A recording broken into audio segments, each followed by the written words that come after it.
اعوذ باللہ من الشیطان الرجیم بسم اللہ الرحمن الرحیم الحمد للہ رب العالمین الصلاۃ والسلام علی اشرف الانبیاء والمرسلین وخاتم النبیین سیدنا و مولانا علی رسولہ الکریم واہل بیتہ الطیبین الطاہرین المعصومین المظلومین اما بعد فقال اللہ تبارک و تعالی فی کتابہ المجید و فرقانہ الحمید بسم اللہ الرحمن الرحیم هو الذی اخرج الذین کفروا من اہل الکتاب من دیارہم لأول الحشر ما ظننتم ان یخرجوا وظنوا انہم نعتهم حصونهم من اللہ فأعطاهم اللہ من حیث لم يحتسبوا وقذف في قلوبهم الرعب يهذبون بيوتهم بأيديهم وأيدي المؤمنين فاعتبروا يا أولي الأبصار ولولا أن كتب الله عليهم الجلاء لعذبهم في الدنيا ولهم في الآخرة عذاب النار ذلك بأنهم شاقوا الله ورسوله ومن يشاقق الله فإن الله شديد العقاب ما قطعتم من لئنة أو تركتموها قائمة على أصولها فبإذن الله وليخزي الفاسقين وما عفا الله على رسوله منهم فما أوجفتم عليه من خئل ولا ركاب ولكن الله يسلط رسله على من يشاء والله على كل شيء قدير صدق اللہ العلی العظیم۔ محترم سامعین کرام، السلام علیکم ورحمۃ اللہ وبرکاتہ۔ الحمدللہ اللہ تعالیٰ کی توفیق سے آپ سامعین کرام کی خدمت میں ہم نے سورہ مبارکہ حشر کی چند آیات، آیا دوم سے آیا 6 تک، آیا 2 سے لے کر آیت نمبر 6 تک ہم نے تلاوت فرمائی ہے آپ کی خدمت میں، کہ انشاءاللہ موضوع گفتگو اللہ تعالیٰ کی توفیق سے جو آپ کی خدمت میں بیان کرنا ہے، اسی سورہ مبارکہ حشر کی ان آیات کی طالب علمانہ تشریح اور تفسیر انشاءاللہ آپ کی خدمت میں بیان کریں گے۔ سورہ حشر قرآن مجید کا 59 نمبر سورہ ہے، 59واں سورہ ہے، 59 نمبر، اور اس میں اللہ تعالیٰ نے جو بیان کیا ہے، اس کا آغاز سورہ کا اس طرح ہے کہ آیہ اول اللہ تعالیٰ کی حمد و ثنا ہے، کہ آغاز یہاں سے ہو رہا ہے سبح للہ ما فی السماوات و ما فی الارض، کہ تسبیح ہے فقط اللہ کے لیے جو زمین و آسمان کا خالق ہے، وہو العزیز الحکیم، جو عزیز اور حکیم ہے۔ آیہ دوم سے اب قرآن کریم نے اس سورہ میں اللہ تعالیٰ کی حمد و ثنا کے بعد اب آیہ دوم سے اس مطلب کو شروع کیا ہے۔ دراصل یہ آیہ دوم سے جو مطلب اس سورہ کے اندر ذکر ہو رہا ہے وہ واقعہ قبیلہ بنی نذیر کا ہے۔ قبیلہ بنی نذیر مدینہ کے قریب میں آباد یہ ایک قبیلہ تھا، اور یہود کا قبیلہ تھا، اور یہ سورہ آغاز اس طرح ہوا ہے کہ اس میں یہود نے جو معاہدہ رسول اللہ صلی اللہ علیہ وآلہ وسلم کے ساتھ کیا تھا، لیکن پھر اس کے اوپر قائم نہیں رہے، اور حتیٰ کہ یہاں تک اتر آئے کہ یہ یہود حضور نبی کریم صلی اللہ علیہ وآلہ وسلم کے قتل کے بھی منصوبے بنانے لگے۔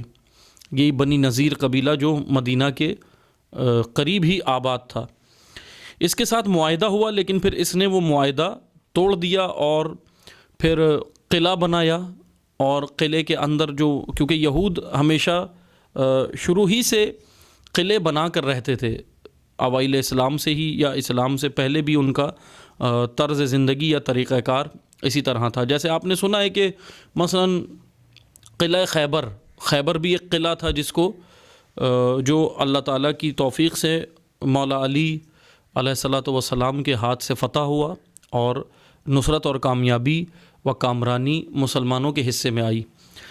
وہ قلعہ خیبر تھا. خیبر کیونکہ قلعہ تھا اور یہود کی بہت بڑی آبادی یا یہ کہہ لیں کہ ایک مرکزی حیثیت رکھنے والی جگہ تھی.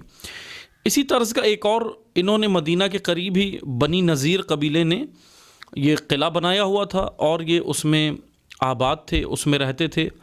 لیکن یہ وہ قلعے تھے جس میں اسلام کے خلاف سازشیں ہوتی تھیں. دین اسلام نے ایسا نہیں ہے کہ یہود اگر امن و سکون سے رہ رہے ہوں تو دین اسلام نے ان کے اوپر کوئی حملہ کیا ہو یا رسول اللہ نے کوئی حملہ کیا ہو, اپنا لشکر لے کر چڑھائی کی ہو. البتہ اس وقت کہ جب اسلام کو خطرہ درپیش ہوا اور خیبر کا قلعہ ہو یا یہ بنی نذیر نے جو مدینہ کے قریب یہ قلعہ بنایا تھا یہ ہو یا اور کوئی آبادیاں یہود کی ہوں, دراصل وہ مرکز اور محور بن جاتے تھے مسلمانوں کے اور امت اسلامیہ کے درمیان.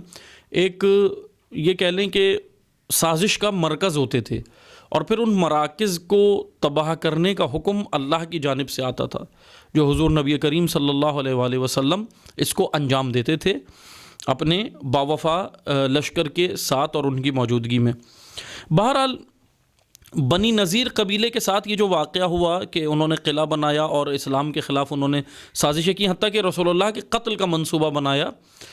اب یہ جو جب مسلمانوں کے لشکر نے یہاں پر اس قلعے پر چڑھائی کی ہے تو وہاں پر جنگ نہیں ہوئی, بلکہ انہوں نے جب یہ دیکھا کہ یہ مسلمان آ رہے ہیں اور انہوں نے آ کر جو یہ حملہ کیا ہے اور یہ مثلاً یہ کہہ لیں کہ جب ان کو اپنی شکست نظر آئی, پہلے تو مقابلے کے لیے تیار ہوئے لیکن جب شکست نظر آئی اور دیکھا کہ یہاں پر مسلمان لشکر سے ہمارے مقابلہ نہیں ہو سکتا, کامیابی ملنا تو دور کی بات, مقابلہ بھی نہیں ہو سکتا, تو پھر انہوں نے یہاں اپنے ہی اشیاء کو, اپنی ہی چیزوں کو, اپنے ہاتھ سے بنائے ہوئے قلعے کے اندر جتنی چیزیں تھیں یا جو بھی باغات تھے, جو بھی درخت تھے, جو بھی فصلیں تھیں, ان سب کو خود تباہ کرنا شروع کر دیا اپنے ہاتھ سے, کیونکہ یہ چاہتے تھے کہ اگر یہ ہمارے ہاتھ نہ رہے تو مسلمانوں کے ہاتھ بھی نہ لگے. اس سوچ اور اس پلاننگ کے ساتھ یہود نے یہ کام کیا. قرآن کریم نے اسی مطلب کی جانب ان آیات کے اندر اشارہ کیا ہے. ہم آیات پڑھتے ہیں پھر انشاءاللہ اس کی تشریح کریں گے طالب علمانہ. آیت دوم, دوسری آیت ہے سورہ حشر کی. اللہ تعالیٰ کا کہنا ہے هو الذی اخرج الذین کفروا من اہل الکتاب من دیارہم لاول الحشر, کہ پروردگار تو وہ ہے جس نے اہل کتاب میں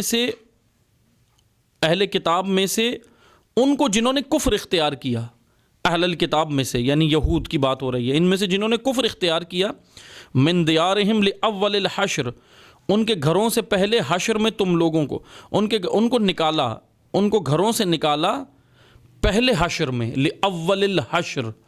حشر سورہ کا نام بھی حشر اس جملے کی وجہ سے ہے, سورہ کا نام بھی حشر ہے اور یہ لفظ بھی حشر کا استعمال ہوا ہے.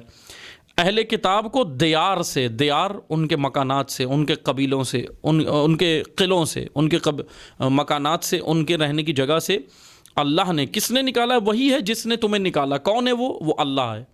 یعنی خداوند متعال نے یہاں پر ایک بہت ہی بہترین توحیدی نقطہ بیان کیا ہے اللہ تعالیٰ نے قرآن کریم میں, کہ یاد رکھو اگرچہ امت اسلامیہ, اگرچہ مسلمانوں کے ہاتھ سے یہ فتح و کامیابی ہوئی ہے اور یہود لڑے بغیر ہی سرنڈر ہو گئے, جھک گئے, اور انہوں نے پھر یہ جنگ نہیں لڑی, تو اور رسول اللہ کی قیادت میں یہ لشکر گیا اور انہوں نے جنگ نہیں لڑی بلکہ جھک گئے, سرنڈر ہو گئے. لیکن اللہ تعالیٰ نے یہ یاد دلا دیا کہ یاد رکھو امت اسلامیہ یا مسلمانوں میں یا صحابہ میں کسی کے بھی دل میں یہ نہ آئے کہ یہ ہم نے کیا ہے, بلکہ بہت ہی خوبصورت توحیدی نقطہ ہے کہ یہ تم نے نہیں کیا, یہ تو اللہ نے کیا ہے. اور واقعاً اگر مدد خدا, توفیق خدا, طاقت خدا نہ ہوتی تو یہ کام نہیں ہو سکتا تھا. بہت خوبصورت توحیدی نقطہ ہے جو اللہ تعالیٰ نے شروع میں ہی بیان کر دیا کہ ان کفار، یہ جو کفار کے دل پر روب ڈلا، یہ اہل کتاب، یہ یہود، ان کے دلوں پر جو روب ڈلا ہے، جو ہیبت تمہاری طاری ہوئی مسلمانوں کی، جو ان کے دلوں پر روب آیا، جو تمہارا ایک اثر ان کے دلوں پر پڑا ہے، یہ کیا، اور پھر یہ گھروں کو اپنے چھوڑ کر بھاگے، چھوڑ دیا انہوں نے، قلعے چھوڑ دیے، اپنے دیار، اپنے رہائش گاہیں چھوڑ دی انہوں نے، اور پھر یہ جو نکلے، یہ دراصل کس نے کیا ہے، یہ روب کس نے ڈالا؟ تو مسلمانوں کا روب ان کے دلوں پر کس نے ڈالا؟ وہ ذات اللہ کی ہے، اللہ نے کیا ہے یہ کام۔ هو الذی اخرجھا، ہم نے، کس نے نکالا ہے؟ وہی ذات، وہ بابرکت ذات، وہ واجب الوجود، اس نے یہ کیا کہ ان کو کیا دیارہم لاول الحشر، ان کو گھروں سے نکالا پہلے حشر میں۔ حشر کی میں وضاحت کر دوں، لفظ حشر، حشر عربی زبان میں کہتے ہیں منتشر کو اکٹھا کرنا، منتشر بکھرے ہوئے لوگوں کو اکٹھا کرنا کسی مقصد کے لیے، کسی کام کے لیے، ایک اکٹھا کرنا، مثلا بعض افراد بکھرے ہوئے منتشر ہیں، ان کو اکٹھا کرنا ایک جگہ پر، اس کو حشر نہیں کہتے۔ لیکن اگر اس کو صرف اکٹھا کیا ہے اور اس میں کوئی مقصد نہیں ہے، مثلا کوئی مقصد نہیں ہے، بغیر مقصد کے اکٹھا کر لیا، اس کو حشر نہیں کہتے۔ حشر کس کو کہتے ہیں؟ حشر اسے کہتے ہیں کہ جو اکٹھا کیا مگر ایک خاص مقصد کے لیے، بکھرے ہوئے کو، منتشر لوگوں کو۔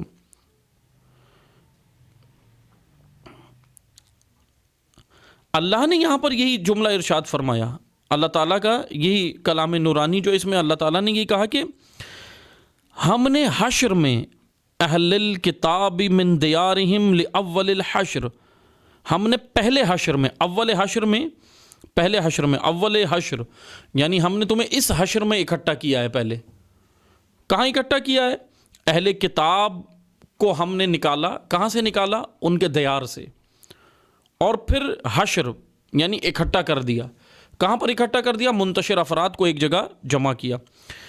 ما ظننتم ان یخرجوا وظنوا انہم مانعتہم حصونہم، اور تم لوگ تو یہ گمان بھی نہیں تھا کہ وہ نکلیں گے، اور ان کا گمان یہ تھا کہ ان کے قلعے انہیں اللہ سے محفوظ رکھیں گے۔ من اللہ فآتاہم، یعنی مسلمانوں کا کہا کہ تمہیں گمان نہیں تھا، یہ اللہ تعالیٰ نے خطاب مسلمانوں کو بھی کیا اور یہود کو بھی کیا، اسلام کے اس لشکر سے خطاب کیا اللہ تعالیٰ نے اور کہا کہ سنو، تمہیں گمان نہیں تھا، تم سوچ سکتے تھے، ما ظننتم، کیا تم یہ ظن کر سکتے تھے، کیا تمہارے گمان میں تھا کہ یہ تمہیں، یہ مثلا اس طرح چھوڑ کر نکل جائیں گے کہ لڑیں گے بھی نہیں تم سے، مقابلہ بھی نہیں کریں گے، جنگ بھی نہیں ہوگی، تم نہیں سوچ سکتے تھے۔ لیکن وہ نکلے، اور اس کا گمان یہ تھا کہ ان کے قلعے، اور ان کا بھی گمان تھا، ایک تمہارا گمان، مسلمانوں کا گمان یہ تھا کہ وہ شاید نہیں نکلیں گے، تم سوچ بھی نہیں سکتے تھے کہ وہ اپنے قلعے چھوڑ کر نکلیں۔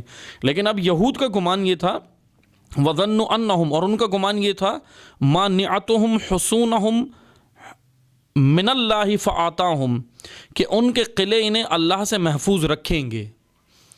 وہ یہ سوچ رہے تھے کہ یہ قلعے محفوظ رکھیں گے، اور تم یہ سوچ رہے تھے کہ وہ قلعے چھوڑ کر نہیں نکلیں گے۔ یعنی یہود یہ سوچ رہے تھے کہ ان کے حصون قلعوں کو کہتے ہیں، قلعے کی جمع ہے، ہا صاد نون، حصن قلعے کو کہتے ہیں، حصون قلعے کی جمع ہے۔ اللہ نے یہاں پر یہود اور مسلمان دونوں سے خطاب کیا، امت اسلامیہ کے اس لشکر سے خطاب کیا اور کہا کہ تمہیں یہ گمان بھی نہیں تھا کہ وہ قلعوں سے نکلیں گے، وہ اتنی بڑی طاقت بن گئے تھے، لیکن ان کو یہ گمان تھا کہ ان قلعوں میں اللہ کی مدد نہیں آئے گی، اللہ ان کو محفوظ، وہ اللہ سے محفوظ رہیں گے۔ من اللہ فآتاہم اللہ من حیث لم یحتسبوا، اور اللہ کی، اور محفوظ رکھیں گے تو اللہ کی طرف آیا ایسی راہ جس کا انہیں خیال نہیں تھا۔ وَقَذَبَ فِي قُلُوبِهِمُ الرُّعْبَ، پھر اللہ نے ان کے دل میں روب ڈالا، جو وہ سوچ بھی نہیں سکتے تھے، وہ روب ڈالا۔ یحزبون بیوتہم، اور پھر انہوں نے کیا یخربون بیوتکم، انہوں نے اپنے ہاتھوں سے اپنے گھروں کو مسمار کرنا شروع کر دیا۔ بِأَيْدِيهِمْ وَأَيْدِي الْمُؤْمِنِينَ، اور ایمان والوں کے ہاتھوں سے یعنی ایمان والوں مومنین سے بچانے کے لیے انہوں نے کیا کیا؟ اپنے ہاتھوں سے اپنے گھروں کو، بیوت بیت گھر کو کہتے ہیں، جہاں رکنے کی جگہ کو بیت عربی زبان میں کہتے ہیں ٹھہرنے کی جگہ، رات گزارنے کی جگہ، گھر، اور گھر ظاہراً رکنے کی جگہ ہوتی ہے جہاں پہ انسان رات بھی گزارتا ہے، تو اس لیے بیوتکم انہوں نے اپنے گھروں کو مسمار کر دیا۔ فاعتبروا یا اولی الاسباب یا اولی الابصار، تو نگاہ کرو اہل عبرت حاصل کریں، فاعتبروا عبرت حاصل کرو، یا اولی الابصار اے اہل بصیرت، اے صاحبان بصیرت، تمہارے لیے اس میں عبرت ہے۔ کیا عبرت ہے؟ یعنی اللہ تعالیٰ نے ایک بہت ہی خوبصورت توحیدی نقطہ بیان کیا، اور وہ یہ ہے کہ مدد اللہ کی جانب سے ہے۔ یعنی اگر دشمن قوی ہو، لشکر قوی ہو اور تم کمزور بھی ہو، دشمن طاقت کے اعتبار سے، نفری کے اعتبار سے، ہر اعتبار سے اگر مضبوط ہو، اور اگر تم کمزور ہو تو اللہ پر ایمان رکھ کر دین خدا کی نصرت کرو۔ ہوگا کیا؟ خدا یہ کرے گا کہ تمہاری مدد کرے گا، تم چند افراد ہوں گے، تمہارا لشکر مختصر ہوگا، لیکن اللہ اس لشکر کا رعب کفار کے دلوں پر ڈال دے گا۔ یہ رعب ہے، اور وہ رعب ڈالنے والی ذات خدا کی ہے۔ یہ صاحبان بصیرت کے لیے عبرت ہے ان آیات میں، اس واقعے کے اندر۔ ولولا ان كتب اللہ علیہم الجلاء لعذبہم فی الدنیا، اور اللہ یہ جلا وطنی کا، اور اگر اللہ یہ جلا وطنی کا فیصلہ ان کے لیے نہ کرتا تو یہیں اس دنیا میں انہیں سزا دیتا۔ وَلَهُمْ فِي الْآخِرَةِ عَذَابُ النَّارِ، ان کے لیے آخرت میں تو عذاب بے شک ہے۔ ذَلِكَ بِأَنَّهُمْ شَاقُّوا اللَّهَ وَرَسُولَهُ، اور یہ اس لیے کہ انہوں نے اللہ اور اس کے پیغمبر کی مخالفت کی، شاق کیا، ان کے ساتھ مخالفت کی۔ وَمَن يُشَاقِقِ اللَّهُ فَإِنَّ اللَّهَ شَدِيدُ الْعِقَابِ، پیغمبر کی مخالفت کی، اور جو اللہ کی مخالفت کرے گا یقیناً اس کے لیے شدید عذاب ہے۔ یہ 4 آیات تھیں۔ 5ویں آیت میں اللہ تعالیٰ کا فرمان ہے ما قطعتم من لئنۃ او ترکتموها قائمۃ علی اصولها فباذن اللہ وليخزي الفاسقین۔ اور پھر کیا ہوا؟ اب جب یہ اپنے مثلا یہ قلعے چھوڑ کر نکل گئے اور انہوں نے یہ سب کچھ چھوڑ دیا، تو اللہ تعالیٰ نے کیا کہا کہ اب کیا ہوا؟ اب پھر اللہ کے رسول نے ان کو حکم دیا کہ کھجور کے جو درخت تھے، ابھی یہ نکلے نہیں تھے، ابھی یہ اپنے گھروں کو اپنے ہاتھ سے مسمار کر رہے تھے، اور مسلمانوں کے لشکر نے چڑھائی کر دی تھی۔ اب یہاں پر اللہ جب فتح و کامیابی اور نصرت جو ہے وہ مسلمانوں کو نصیب ہوئی، اب یہاں پر رسول خدا نے، رسول اللہ صلی اللہ علیہ وآلہ وسلم نے حکم دیا کہ جو کھجور کے درخت ہیں، اس قلعے کے اندر جو کھجور کے درخت تھے، کہا ان کو، مسلمانوں کو حکم دیا کہ ان کو کاٹ دو، اپنے ہاتھ سے کاٹو، مسلمانوں کو حکم دیا۔ اس پر جو سامنے یہود تھے، انہوں نے اعتراض کیا، اور انہوں نے اعتراض میں کیا کہا؟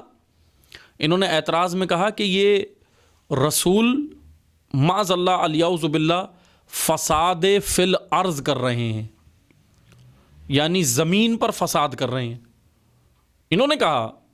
اور باقاعدہ انہوں نے، یہود نے یہ پھر پروپیگنڈا شروع کر دیا، کیونکہ یہ شروع سے رہا ہے، یہود کا شروع سے یہی، یہودیوں کا شروع سے یہی پلاننگ رہی ہے، یا یہی حربہ رہا ہے، یا یہی طریقہ کار رہا ہے کہ جب وہ مسلح میدان میں جب شکست کھا جاتے ہیں تو پھر ان کے پاس ایک ہی طریقہ رہتا ہے، اور وہ ہے پروپیگنڈا۔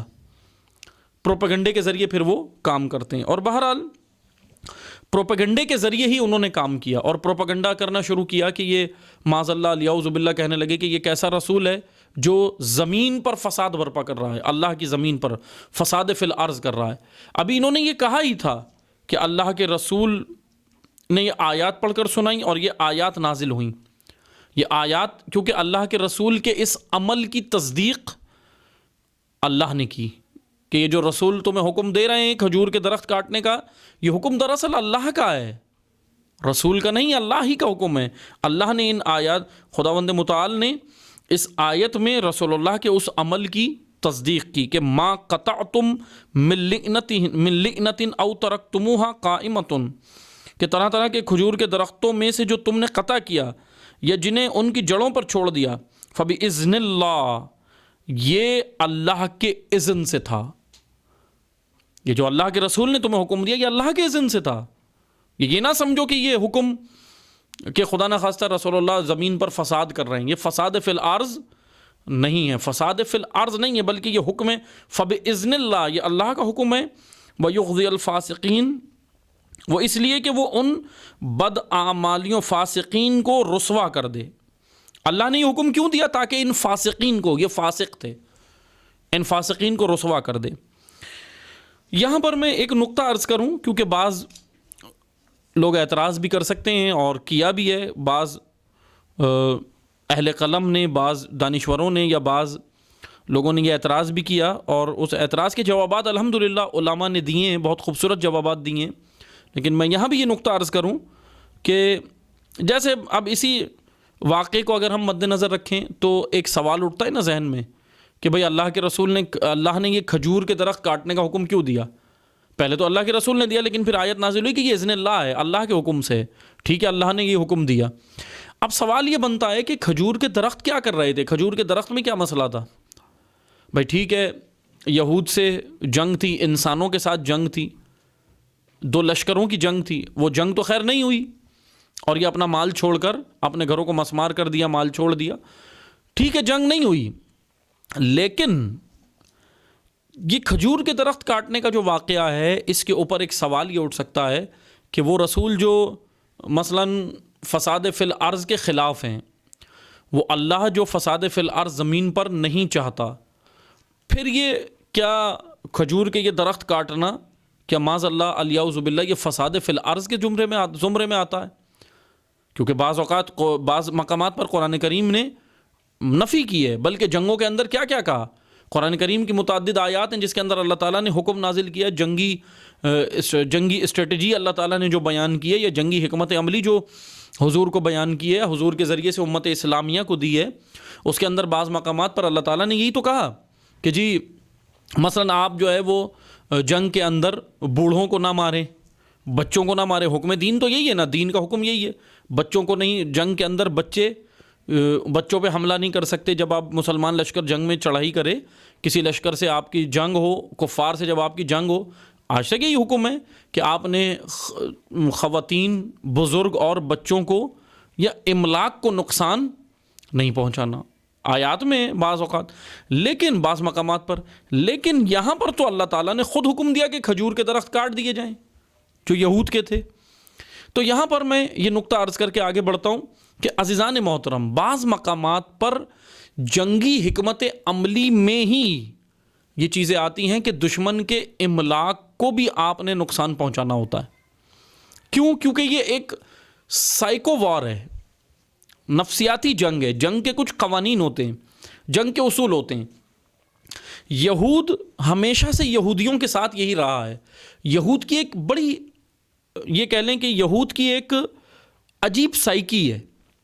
ان کی جو سائیکو ہے، ان کی جو نفسیات ہے، وہ ذرا ایک اس کے اوپر مثلا ہمیں ریسرچ کرنی چاہیے، دیکھنا چاہیے، پڑھنا چاہیے. ان کی سائیکی شروع سے، اگر ہم تاریخ یہود و نصارہ یہود کی پڑھیں، شروع سے لے کر آج تک، حضور نبی کریم کے دور سے لے کر یا اس سے پہلے سے بھی، اور آج تک، آج 1442 ہجری تک، آج تک 2020 تک، آج تک اگر ہم دیکھیں تو یہود کی ایک عجیب سائیکی یہ ہے کہ ان کے سامنے اگر ان کے املاک، ان کی معیشت، ان کے مال، اگر اس کو زیادہ نقصان پہنچایا جائے، اگر ان کے املاک کو، ان کی معیشت کو، اور ان کے جو بھی مثلاً کاروبار ہیں، یہ چیزیں، اس کو اگر نقصان پہنچایا جائے، مال کو اگر زیادہ نقصان پہنچایا جائے یہود کے، تو یہود کیا کرتے ہیں؟ یہود جنگ کرتے ہی نہیں ہیں. یہ تاریخ ہے، شروع سے تاریخ ہے، آج تک ہے. پھر یہود جنگ نہیں کرتے. یہودی پھر جنگ کے لیے میدان میں نہیں آتے. کیوں نہیں آتے؟ کیونکہ ان کے اوپر ان کی سائیکی یہ ہے کہ اگر ان کے املاک کو، ان کے مال کو نقصان ہوا تو وہ خود ہار مان لیتے ہیں. وہ کہہ دیتے ہیں ہم جنگ ہار گئے، سرنڈر ہو جاتے ہیں. اگرچہ ان کے پاس قوی فوج، قوی لشکر موجود ہو، لیکن اگر اس قوی لشکر کے سامنے، اس قوی فوج کے سامنے ہی ان کے املاک کو نقصان پہنچا دیں، ان کے مال کو نقصان پہنچا دیں، تو وہ پھر جنگ نہیں کرتے، جنگ ہی چھوڑ دیتے ہیں، سرنڈر ہو جاتے ہیں۔ یہ یہود کو شکست دینے کی ایک حکمت عملی ہے۔ جنگی جو اسٹریٹجی ہوتی ہے، جو حکمت عملی ہوتی ہے، اس میں سے ایک یہ ہے، اور ظاہراً ایسا ہی ہوتا ہے کہ بہترین جنگی ماہر یا اسٹریٹجسٹ وہی ہے جو سامنے لشکر کو خالی مثلا یہ نہ دیکھے کہ سامنے کتنا قوی لشکر ہے، صرف یہ دیکھ کر میدان میں نہیں اترنا ہوتا کہ سامنے مثلا کوانٹٹی کتنی ہے، تعداد کتنی ہے، فوجی کتنے ہیں، لشکر کتنا ہے، مسلح اسلحہ کتنا ہے، خالی یہ دیکھ کر نہیں، بلکہ ان کی سائیکی، بہترین جنگی ماہرین وہ ہوتے ہیں، بہترین اسٹریٹجسٹ، جنگی اسٹریٹجسٹ وہ ہوتے ہیں جو سامنے لشکر کی نفسیات بھی جانتے ہوں، سامنے والے لشکر کی نفسانی کیفیت کو بھی سمجھتے ہوں کہ ہم نے کس طرح ان کو شکست دینی ہے، کہاں پر چوٹ لگانی ہے، تو یہ لشکر خود سرنڈر ہو جائے گا۔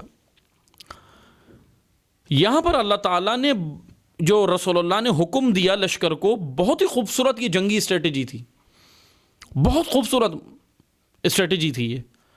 جیسے ہی قلعے کے اندر مسلمان داخل ہوئے، یہ بنی نذیر کے، تو یہاں پر ابھی یہود سے لڑنا شروع نہیں کیا، جنگ کی نوبت ہی نہیں آئی، صرف ان کے سامنے ان کے کھجوروں کے درختوں کو کاٹنا شروع کر دی، ان کے کھجور کے درخت کاٹے، ادھر انہوں نے جنگ ہی نہیں کی، ہتھیار ڈال دیے۔ یہ ان کی سائیکی تھی۔ بت پرستوں کے ساتھ جب اسلام کا مقابلہ ہوا، وہ اسٹریٹجی اور تھی۔ دین اسلام میں جتنی جنگیں ہوئی ہیں رسول اللہ صلی اللہ علیہ وآلہ وسلم کے دور میں، آپ وہ دیکھ سکتے ہیں۔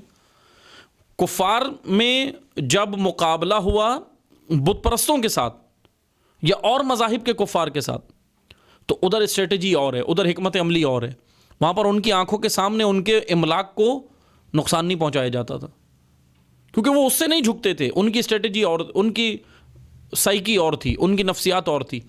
یہاں پر یہود کے ساتھ لڑنے کی اسٹریٹجی یہ قرآن کریم نے بیان کی ہے، بہت خوبصورت اسٹریٹجی ہے کہ اللہ کے رسول نے ان کی آنکھوں کے سامنے کہا، اپنے لشکر کو حکم دیا کہ ان کی آنکھوں کے سامنے کھجور کے درخت کاٹو۔ وہ کاٹنے لگے، جیسے ہی کاٹتے جاتے تھے یہود وہیں پر ہتھیار چھوڑتے جاتے تھے، پریشان ہو گئے، کہا کہ ہم ہار گئے، کھجور کے درخت ادھر کٹے، ان کی فصلیں ادھر تباہ ہوئیں اور وہ ادھر جھک گئے۔ یہ نفسیاتی جنگ تھی دراصل، حربی جنگ نہیں تھی۔ حربی جنگ وہ ہوتی ہے جس کے اندر حربی وہ ہوتی ہے، حرب اس جنگ کو کہتے ہیں جس کے اندر تلوار ہو، جس کے اندر اسلحہ ہو، مسلح جنگ۔ اب یہ تلواریں لے کر تو مسلمان گئے تھے، مسلح ہو کر گئے تھے، پورا ہتھیار لے کر گئے تھے، لیکن یہ جنگ حربی جنگ نہیں تھی، یہ نفسیاتی جنگ تھی، اور اس طرح نفسیات سے یہود کو شکست دی ہے۔ یہاں پر جو یہ حکم ہے نا کہ اللہ تعالیٰ نے حکم دیا کہ کھجور کے درخت کاٹو، تو یہاں پر یہ فساد فی الارض نہیں ہے، بلکہ یہ اصلاح فی الارض ہے۔ یہ زمین کی اصلاح ہو رہی ہے، زمین پر فساد نہیں ہو رہا ہے۔ اگر وہ کھجور کے درخت قائم رہتے، یہود کی املاک قائم رہتی، تو یہود اور طاقتور ہوتے اور یہود فساد فی الارض کرتے تھے۔ لیکن جب وہ جس مال، جس معیشت کے ذریعے وہ فساد فی الارض کر رہے تھے، اللہ کے رسول نے اسی معیشت پر ان کے ضرب لگائی، چوٹ ماری، تو اس طرح وہ فساد فی الارض سے باز رہے۔ اور یہ جب فساد فی الارض کے مقابل ظاہراً اصلاح فی الارض ہے، یہ آیات یا رسول اللہ کا یہ قدم اللہ تعالیٰ نے اس کی تائید کی، تصدیق کی، اور کہا کہ یہ اذن اللہ ہے، اللہ کے اذن سے ہوا ہے، یہ فساد فی الارض نہیں، بلکہ جو کام اللہ کے اذن سے ہو وہ اصلاح فی الارض ہوتا ہے۔ آگے آیت ہے، آیت نمبر 6، یہ 5ویں آیت تھی سورہ حشر کی۔ آیت نمبر 6 ہے وما عفا اللہ علی رسولہ۔ اب آگے جو قصہ ہے وہ ہے، اب جو مال ہاتھ آیا، اب یہ تو ہو گئی جنگ، کیسی جنگ تھی یہ؟ نفسیاتی جنگ۔ 5ویں آیت تک ہم نے جو پڑھی ہے وہ ہے بنی نذیر کے ساتھ جنگ، کیسی تھی؟ نفسیاتی جنگ۔ اب یہ تو ہو گئی، اب یہاں پر آگے کیا ہے وما عفى الله على رسوله منهم وما فما اوجفتم عليه من خيل ولا ركاب ولكن الله يسلط رسله على من يشاء. اور جو مال افلا، افا مال کی ایک قسم ہے، وما افلا، افا یا فے مال کی ایک قسم ہے، میں ابھی بیان کرتا ہوں انشاءاللہ. یہ جو فے ہے، یہ جو مال ہے، اللہ نے اپنے رسول کی طرف سے ان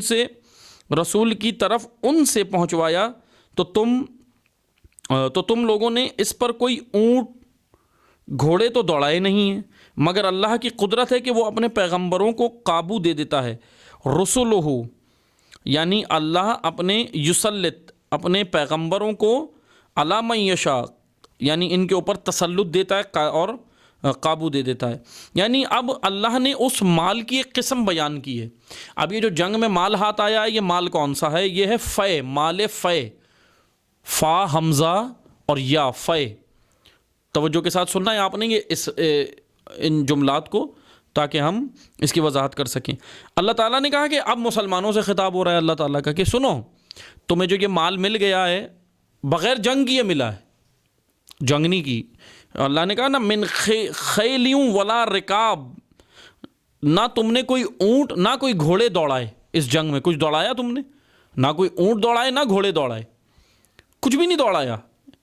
ایک نفسیاتی جنگ تھی، تم نے ان کے کھجور کے باغ کاٹے، کھجور کے درخت کاٹے، اور وہ سرنڈر ہو گئے، جھک گئے، اور تمہیں کامیابی عطا ہوئی. اب اس میں تم نے کچھ بھی جنگ نہیں کی. اب یہ جو تمہیں مال ملا ہے، یہ اللہ اور اس کے رسول کی طرف سے ہے، اور خدا نے اپنے رسولوں کو اس پر تسلط دیتا ہے. اب اللہ کے حکم سے رسول اس کو تقسیم کریں گے. واللہ علی کل شیء قدیر، اور اللہ ہر چیز پر قادر ہے. اب یہ کس میں تقسیم کریں گے؟ یہ آیت نمبر 7 میں بیان ہو رہا ہے کہ کس کس کو اللہ کے رسول نے یہ تقسیم کرنا ہے. تقسیم کا مرحلہ بعد میں 7ویں آیت میں، ہم 6ٹھی آیت میں یہ پڑھ رہے ہیں کہ یہ مال ملا ہے. کون سا مال ہے؟ مال فے. غنیمت اس کو، مال غنیمت اس کو نہیں کہتے. مال غنیمت مال کی ایک قسم ہے جو جب عطا ہوتی ہے کہ جب مال غنیمت اس مال کو کہتے ہیں جو تلوار کے ساتھ حربی جنگ میں جنگ کر کے اور مسلمانوں کو فتح ہوئی ہو، اور جو مال ان کے ہاتھ لگا اس کو مال غنیمت کہتے ہیں. غنیمت اور ہے وہ جو مسلمانوں کو اکثر ملتا ہے، تاریخ ہے نا، غنیمت تو سب جانتے ہیں ماشاءاللہ. مال غنیمت یعنی جو جنگ کے بعد ملا ہو، تلوار چلا کر اور فتح مسلمانوں کو ملی ہو، پھر جو مال ملا ہو. لیکن یہ جو مال کی قسم بیان ہو رہی ہے، یہ ہے مال فے، فا حمزہ یا فے. وما عفا اللہ، یہ مال فے، یہ اللہ اور اس کے رسول نے اب اس کو تقسیم کرنا ہے. اللہ کے رسول نے اس کو ڈیوائیڈ کرنا ہے، تقسیم کرنا ہے. مال فے کس کو کہتے ہیں؟ مال فے اس مال کو کہتے ہیں جو بغیر جنگ اور بغیر تلوار کی جنگ کے حاصل ہو گیا ہو، اور مال واپس اپنی جگہ پر آ گیا ہو. فے کی قسم کیا ہے؟ فے کی پہلی شرط، مال فے کی پہلی شرط یہ ہے کہ وہ مال بغیر تلوار چلائے مل گیا. تلوار چلا کر جو مال ملا وہ کون سا ہے؟ وہ غنیمت ہے. تلوار چلائے بغیر آپ کو جو مال ملا وہ فے ہے، پہلی شرط. مال فے کی دوسری شرط، پہلی شرط کیا ہوئی؟ جو تلوار چلائے بغیر مل جائے مال. اور دوسری شرط مال فے کی یہ ہے کہ وہ مال جو اپنی جگہ پر واپس پلٹ آیا ہو. یعنی یہ شرط یہ ہے کہ یہ مال کافروں کا، یہود کا نہیں تھا، بلکہ یہ اللہ اور اس کے رسول کا مال تھا، اور اب یہ واپس پلٹ آیا ہے اللہ اور رسول کی جانب. یہ مال فے ہے، یہ واپس پلٹ آیا ہے. یہ مال جو ہے یہ، یعنی میں یہ نقطہ عرض کروں کہ اللہ نے جو مال کفار کے پاس ہے، جو مال کافروں کے پاس ہے، جو مال یہود و نصارہ کے پاس ہے، لیکن وہ اللہ کے انکار کرتے ہیں، خدا کے دین پر قائم نہیں ہیں، خدا کے دین کو مسخ کرتے ہیں، وہ مال بھی اللہ جو اللہ کی راہ سے ہٹ کر زندگی بسر کرے، اللہ اس مال کو بھی اس انسان کو حق نہیں دیتا کہ یہ تیرا مال ہے، بلکہ اس مال کو بھی کہتا ہے کہ یہ مال ایک دن پلٹ کر واپس اس حقدار تک پہنچ جائے گا جو اللہ کا مطیع ہے، یعنی اطاعت نہ کرنے والا، کافر، اللہ کا انکار کرنے والا، اللہ کے قانون کو نہ ماننے والا، اللہ کے قانون پر نہ عمل کرنے والا، اللہ اس کے مال کو اس کا مال کہتا ہی نہیں ہے۔ دین اس کے پاس جو مال ہے، دین اس کو یہ نہیں کہتا کہ تیرا مال ہے، بلکہ دین یہ کہتا ہے کہ یہ مال اسی کا ہے جو تیرا رب ہے، اور جب تو رب کا مطیع بنے گا، رب کے قانون کے اندر آئے گا، جب کو رب کی اطاعت کرے گا، تو جب رب کے آئین اور کانسٹیٹیوشن میں جیے گا، تو پھر تو اس مال میں حق رکھتا ہے، پھر یہ مال تیرا ہے۔ ورنہ اس پوائنٹ آف ویو سے جو اسلام بیان کر رہا ہے، یہ مال کفار کا نہیں ہے، یہ مال فے ہے۔ فے کس کو کہتے ہیں؟ جو پلٹ آئے۔ مثلا میں لفظ فے کی اور وضاحت کر دیتا ہوں۔ آپ نے دیکھا ہے صبح میں سورج طلوع ہوتا ہے، اب بہرحال زمین گھومتی ہے، ہم نے تو نام رکھا ہے سورج طلوع ہوتا ہے، فلکیات تو کہتے ہیں زمین گھومتی ہے، ایسٹرونومی تو کہتے ہیں، ایسٹرونومی کے ماہرین کیا کہتے ہیں کہ زمین گھومتی ہے۔ بہرحال لیکن اب جو عرف عام میں اصطلاح ہے کہ سورج طلوع ہوتا ہے، میں بھی وہی استعمال کر لیتا ہوں۔ چلیں، سورج طلوع ہوا، سورج طلوع ہوتا ہے، طلوع ہونے کے بعد صبح ہو جاتی ہے، پھر وقت ظہر آتا ہے۔ ظہر کا وقت آپ نے دیکھا نا، وقت ظہر جب آتا ہے تو سورج بالکل تو ہمارے سر کے اوپر آ جاتا ہے درمیان میں۔ جب وہ سر پہ آتا ہے تو اس کا مطلب یہ ہوتا ہے کہ وہ جب سایہ، سورج کا سایہ جب مشرق سے اٹھ کر ہمارے سر پر آتا ہے اور سایہ بالکل چھوٹا ہونے لگتا ہے، پہلے ہمارا سایہ مشرق کی طرف ہوتا ہے نا، پھر وہ سایہ آہستہ آہستہ گھٹنے لگتا ہے اور پھر وہ ہمارے سر پر آ جاتا ہے اور سایہ ختم ہو جاتا ہے، تو اس کو کہتے ہیں فقہی اصطلاح میں کہ یہ وقت ظہر ہو گیا ہے، نماز ظہر کا وقت ہو گیا ہے۔ جب وہ سایہ گھٹ کر اوپر آنے لگتا ہے تو اس سائے کو عربی زبان میں ظل کہتے ہیں، زوئیں لام، زوا لام ظل۔ یہ جو سایہ مشرق سے اٹھ کر گھٹ کر ختم ہو گیا اور ظہر میں ہمارے سر پر سورج آ گیا زوال کے وقت اور وہ گھٹ گیا، ختم ہو گیا سایہ، اس کو کہتے ہیں ظل۔ اور پھر یہی سایہ آپ دیکھیں گے سورج ہمارے سر سے پھر واپس مغرب کی جانب جاتا ہے، پیچھے مغرب کی جانب جب پلٹتا ہے تو جب وقت عصر ہونے لگتا ہے، ظہر کے بعد جب وقت عصر اور مغرب کی جانب جانے لگتا ہے، غروب کی طرف سورج جانے لگتا ہے، تو پھر وہ سایہ واپس بڑھنا شروع ہوتا ہے۔ پہلے مشرق سے سایہ اٹھا اور گھٹ کر سر پر آ گیا ہمارے سورج، تو وہ سایہ ختم ہوا، پھر وہ سایہ جب سورج سر کے اوپر سے پھر مغرب کی جانب جانے لگا تو وہ سایہ پھر اپنی جانب بڑھنے لگا، مغرب کی جانب بڑھنے لگا، تو وہ سایہ جو مشرق سے اٹھا تھا اور ہمارے سر پہ آیا تھا اس سائے کو ظل کہتے ہیں عربی زبان میں، اور وہ سایہ جو واپس پلٹ کر مغرب کی جانب جانے لگا، ظہر سے نکل کر عصر اور مغرب کی جانب وہ سایہ جب واپس بڑھنے لگا تو اس سائے کو عربی زبان میں فے کہتے ہیں، فا حمزہ یا فے۔ اس سائے کو فے کیوں کہتے ہیں؟ کیونکہ اس کے اندر خصوصیت یہ ہے کہ یہ واپس اپنے مقام کی طرف پلٹ رہا ہے، جہاں سے نکلا تھا یہ سایہ، پہلے یہ سایہ اٹھا بڑھا، پھر یہ درمیان میں آ گیا یہ سایہ، پھر یہ سایہ واپس گھٹنے لگا، طلوع آفتاب سے لے کر ظہر تک یہ سایہ بڑھنے لگا، بڑھتے بڑھتے پھر یہ سر پہ آ گیا، پھر یہ سایہ واپس مغرب تک اور عصر تک پھر یہ سایہ گھٹنے کی جانب جانے لگا، یعنی وہ سایہ واپس اپنے مقام پر پلٹ رہا ہے، اسی لیے اس سائے کو عربی زبان میں فے کہتے ہیں، فا حمزہ اور یا فے۔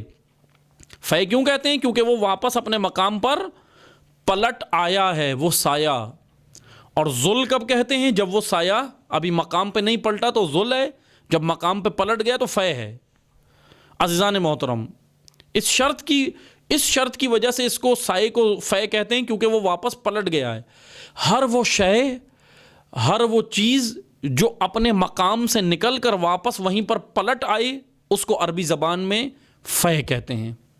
یہ مال جو اللہ نے مال غنیمت کے زمرے میں آتا ہے، لیکن مال غنیمت کے زمرے میں اس لیے نہیں آیا کیونکہ اب یہ مال واپس پلٹ آیا ہے. کہاں پلٹ آیا؟ وہیں پلٹ آیا جو اللہ کے رسول نے جہاں پر اس کو رکھنا تھا حکم الہی سے. جو کفار سے حاصل ہوا، جو یہود سے حاصل ہوا، اب وہ مال واپس پلٹ آیا ہے. کہاں پلٹ آیا؟ جہاں اس کا حق بنتا تھا. اور اس مال کو فے کہتے ہیں، فے کہتے ہیں. عزیزان محترم، یہ آیات انشاءاللہ چل رہی ہیں. اللہ تعالیٰ نے کیا کہا؟ یہ 6 آیت تھی. 6 آیت تک ہم آج یہاں پر روکتے ہیں کہ 6 آیات میں اللہ تعالیٰ نے کیا کہا کہ یہ فے ہے، مال فے ہے. اور کیسے حاصل ہوا ہے؟ یہ تمہیں جنگ کے بغیر حاصل ہوا ہے. میں یہاں ایک اور چیز عرض کر دوں. جیسے بعض لوگ کہتے ہیں نا کہ مثلاً میں اسی نقطے کے اوپر جو اعتراض ہوتا ہے نا کہ جی اللہ، وہ جو میں نے ابھی نقطہ عرض کیا کہ خدا نخواستہ رسول اللہ کے بارے میں کہا گیا کہ فساد فی الارض کر رہے ہیں. یہود نے بھی کہا اور دیگر بعض لوگوں نے کہا جی یہ تو فساد فی الارض کر رہے ہیں، کھجور کے درخت کاٹ رہے ہیں. اسی طرح باب جہاد کے اندر ایک چیپٹر ہے. باب جہاد جو تشیع کے اندر، امامیہ کے اندر جو باب جہاد ہے، اس کے اندر ایک چیپٹر ہے جو فقہا اور علماء بیان کرتے ہیں. باب جہاد میں ایک اصطلاح یا یہ کہہ لیں ایک مسئلہ ہے. باب جہاد کے اندر ایک مسئلہ یا ایک اصطلاح ہے جس کو ہم کہہ سکتے ہیں، اور وہ ہے تطرس کافر با مسلم. تطرس کافر با مسلم، یعنی وہ مال، تطرس کہتے ہیں، تطرس کافر با مسلم، وہ مال جو کافر سے واپس مسلم کی طرف پلٹ آئے. اس کو تطرس کہتے ہیں اصطلاح میں. ترس عربی زبان میں، ترس تا را سین، ترس سے یہ لفظ نکلا ہے تطرس. تطرس کافر با مسلم. ترس عربی زبان میں کہتے ہیں ڈھال کو، ڈھال بنانا، سپر. تطرس کافر با مسلم یعنی وہ تو پھر ایک مال کی قسم ہو گئی کہ فے، مال فے. اب یہ فے کا ذکر تو ہو گیا، فے کی وضاحت ہو گئی ہے، الحمدللہ سمجھ آ گئی ہوگی انشاءاللہ کہ فے یعنی وہ مال جو واپس اپنی جگہ پر پلٹ آئے. تطرس کافر با مسلم یعنی جو کافر سے واپس مسلمانوں کی جانب آیا ہو. ترس عربی زبان میں ڈھال کو کہتے ہیں. باب جہاد کے اندر یہ چیپٹر ہے، باب جہاد کے اندر یہ مسئلہ بیان ہوتا ہے. اصطلاح ترس، لفظ ترس استعمال ہوتا ہے. ترس کہتے ہیں ڈھال کو. ڈھال کیا ہے؟ سپر. جہاد کے اندر ایک قانون ہے، باب جہاد کے اندر دین نے ایک قانون رکھا ہے، اور وہ ہے اہم اور مہم کا قانون. ویسے تو اور بھی فقہی مسائل کے اندر اہم اور مہم کو کلی طور پر بھی رکھا ہے فقہا نے، لیکن اہم اور مہم ایک بہت ہی خوبصورت چیپٹر ہے. اہم یعنی اہمیت کے اعتبار سے کتنا اہم ہے، مہم جو اہم ترین ہے، اہم ترین ہے.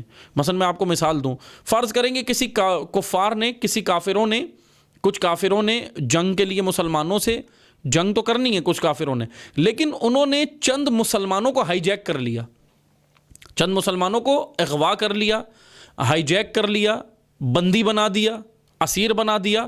اور پھر جب وہ جنگ کے لیے مسلمان لشکر کے سامنے آئے، جب وہ جنگ کے لیے مسلمان لشکر کے سامنے آئے کفار، تو انہوں نے ان مسلمانوں کو جو بندی بنائے گئے تھے، جو قیدی بنائے گئے تھے، جو ہائی جیک کیے گئے تھے، جو اسیر تھے، اب ان مسلمانوں کو ان کفار نے سامنے رکھا اور پیچھے خود اپنے ان کو سپر بنا کے، ان کو ڈھال بنا کے، اور پھر جہاد کے لیے آئے ہیں تاکہ ان کو آگے رکھ کے مسلمانوں پر حملہ کریں اور مسلمانوں کے املاک اور مسلمانوں کے تمام لشکر کو نقصان پہنچائیں.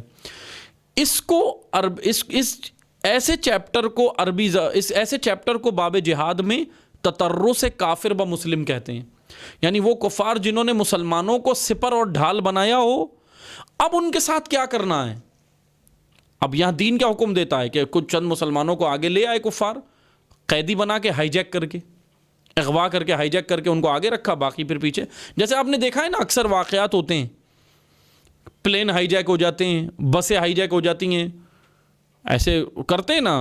مثلا دہشت گرد یہ کام کرتے ہیں کہ ہائی جیک کر لیتے ہیں. ہائی جیک کرنے کا کیا مقصد ہوتا ہے ان کا؟